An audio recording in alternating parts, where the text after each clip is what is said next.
Hey everyone, welcome back to today's podcast, which is all about inviting different women Okay. leaders who are making the impact into their own field. And the whole purpose of this podcast is to inspire more women at the leadership position. And today we have invited somebody from Nigeria who is an executive director of Shecoops Foundation, also a peace ambassador for Nigeria for Girls and Women Speak, a counselor for girls, auxiliary, and member of the G100 Country Advisory Council for anti-gender based violence. And I can tell so many things about her. It is always good to listen from somebody who are running this journey or who's living this journey. So please welcome Scholastica from Nigeria. Hi, Scholastica. How are you? Yeah, hello. Thank you very much for having me here. I'm grateful. Could you share about more about your current role and your leadership journey so people know more about who Scholastica is? First of all, my name is Ambassador Scholastica Ighorodje-Ekohwo, and I am an executive director that leads young girls, empower them, educate them to become whatever they feel they can do. Yeah, and I lead a girls auxiliary. I'm a counselor on the girls auxiliary. I mentor them, teach them skill acquisition, give them the support they need when it comes to finance and otherwise. So that's what our initiative does. Scholastica, every leader, go through the success, failures, or the struggles. So I just want to know what were your initial struggles and challenges which has shaped your leadership journey? Yes, I faced a lot of setbacks. I faced a lot of self-doubt. I didn't believe in myself. I didn't know that I can able to like do a lot of things that I can do right now. You Mm-hmm. know, lower self-esteem, inferiority complex, seeing my sisters, how empowered, how strong they are when it comes to leadership. So those kind of things, really pushed me. But I'm so grateful that I was able to like say, okay, I don't want to stay where I am now. I want to move forward. I want to tell stories. I want my daughter to look at me and say, wow, that's my mom. You know, sometimes I look at my mom, I said, Mm-hmm. that is my mother. That kind of thing, really triggers, So that's what made me get up. I said, no, I want to do it. And for my challenges, as I said, inferiority complex. I had so many challenges in life, becoming a leader. I was looked down on. Nobody thought that I would become who I am today. Friends, loved ones. So that was just it. But I told myself that I can do it. Yes, I can do it. So you still feel being a woman leader, the challenge of an imposter syndrome?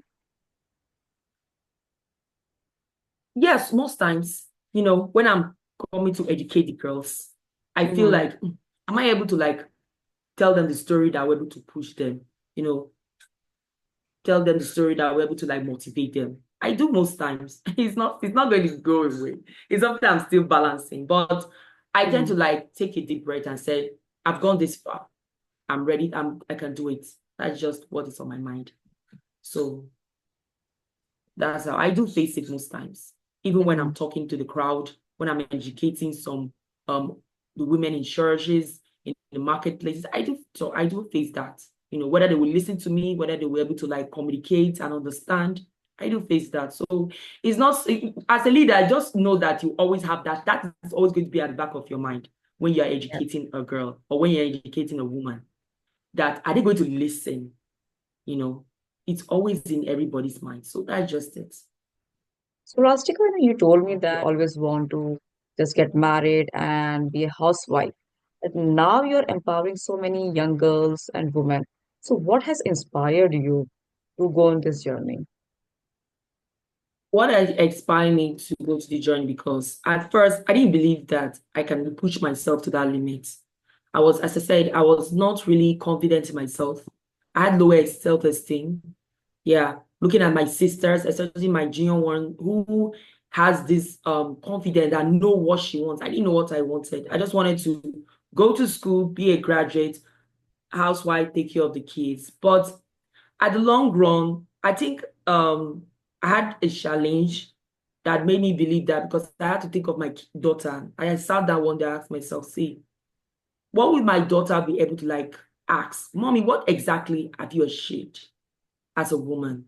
Because we are growing, these girls are growing. They are in the Gen Z age where they have Mm. women leaders, empowered women, and all that. And they will ask, what did you use your time to do as a woman? So I just told myself, no, I have to do something.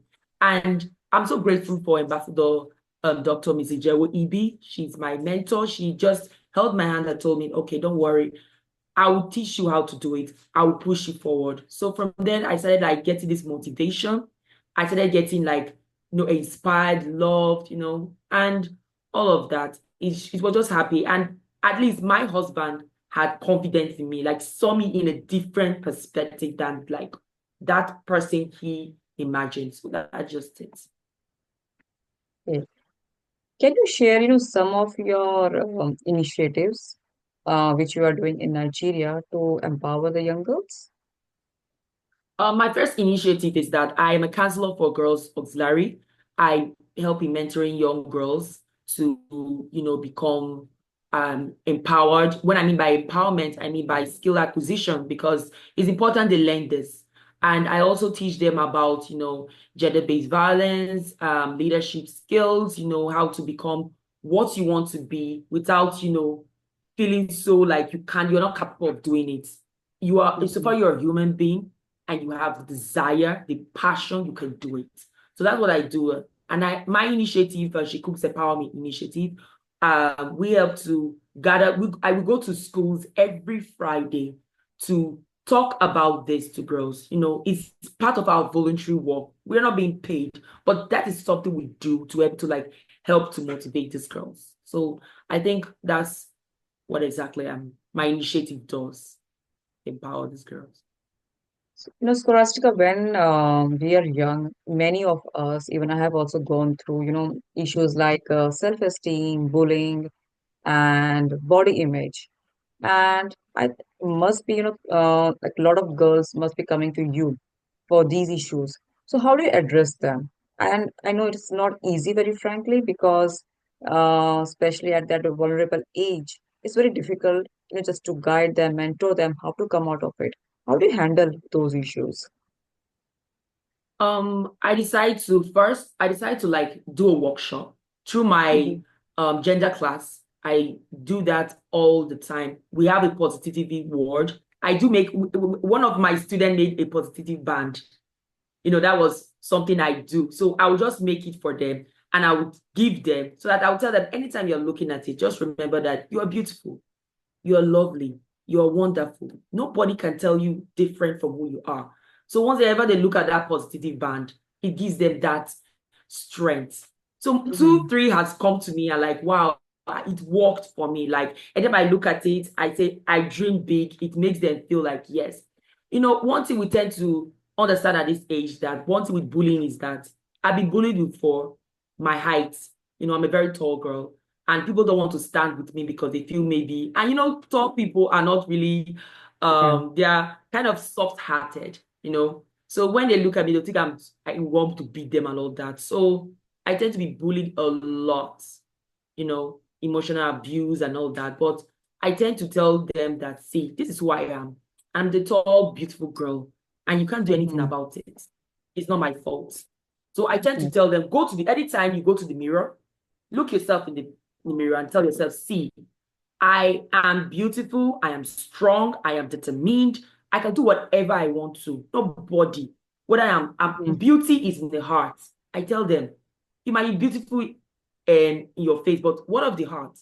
Because Mhm. it's the heart that tells that, wow, this girl is really beautiful.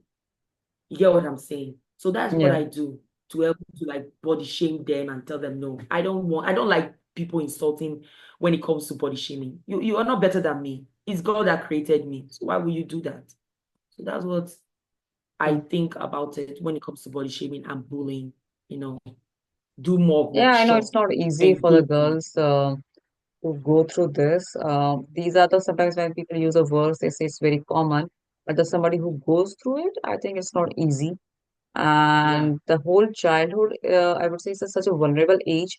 that it impacts the whole life of a person, and which I think a lot of at that time parents or maybe the school and teachers for and the other kids, they are not able to understand at that point of time.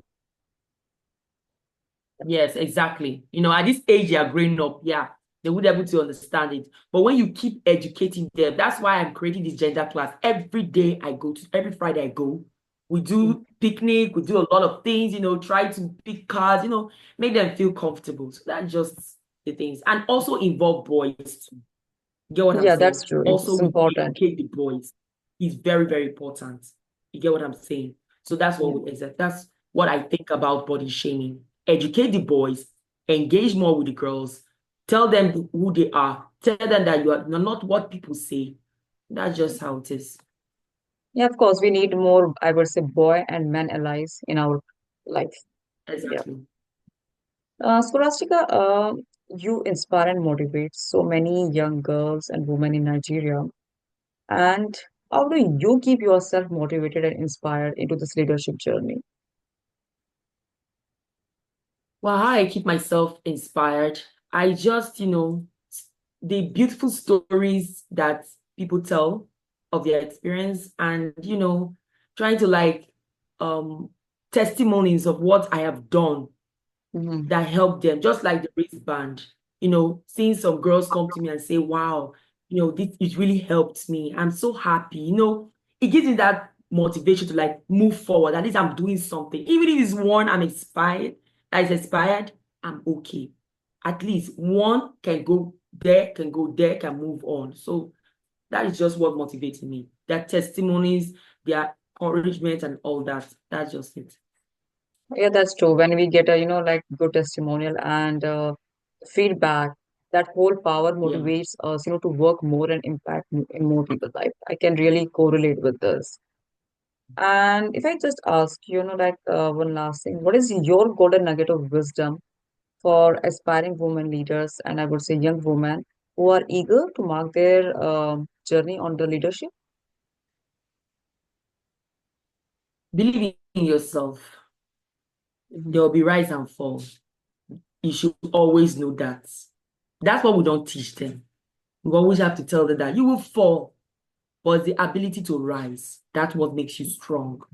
There will be failures, there will be setbacks.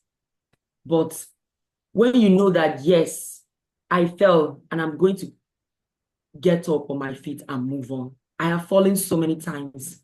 I've experienced challenges, but I'm so grateful for the support system that I have. That's why I see so many girls that don't have this support system, especially when they Yeah. come from a family that don't give them that love and all that. So every day I knew that I thank God for my sisters, my mom. I thank God for my beautiful kids.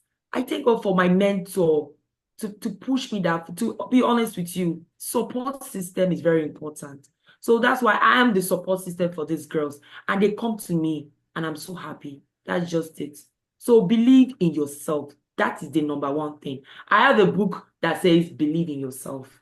And when I open my notes, the first thing I tell myself is, I am okay. I am capable. I can do it. I do write it. I always write it in my notes. So when I'm doing my journal, that is something that inspires me. So believe in yourself. That's what I will tell you. Just believe in yourself. You can do it. If I, a girl who thinks I will not able to become an ambassador, appointed ambassador in Nigeria for Women Speak, or be appointed for G100, come on. That means it tells that you can move forward. Just believe in yourself. That's all. Scholastica, what do you think if that support system will be provided to young girls or women in Nigeria? It will really help them to accelerate their career or maybe personal life. So, what are the some few factors which you are thinking, which you think are still missing at this moment? Oh, we're not really educating the parents more. I think we're not Mm-hmm. engaging the parents. Everything falls on the kids. We need to engage them. We need to talk to them. We need to tell them, see, your child don't want to be a medical doctor. It's not by fault that it's not by fault she wants to be a medical doctor. She wants to be a dancer. It's for you to encourage her. That is just it. We need to engage more with the parents. talk to them. Even allow the mothers to try to see something good in them. In our country, in African country, we tend to say it happens around the world, but in our own side, we tend to say a girl is supposed to endure everything. We can't. We are vulnerable. We need your support to help. So I'm always engaged. Anytime I go to school, I organize a PTA meeting, that's Parents and Teacher Association, to talk to these parents. And most of them are listening. And I'm happy they are, because from their academic work, two of my girls, they did wonderfully well because they saw that there's an improvement when I talk to them. So we do more engagement, do more advocacy. Don't stop. Voluntary work is not, I don't get payment for this. Some people will look at it like, oh, maybe you're being paid or there's one international fund. No, I use my funds and the support system for my family. So that's just it. Just keep moving, evangelize, advocate, keep advocating. That's just it. Thank you, Scholastica, and thank you for coming today and sharing so many insights about your leadership journey. And I hope our listeners will also get the insights and I would say can gain something into and implement into their leadership journey. Yeah, and if anyone of us listeners want to tag me and Scholastica, please do that. And if you Yeah. want to leave any comments, we are really happy to that. Thank you so much for coming here today. Thank you so much.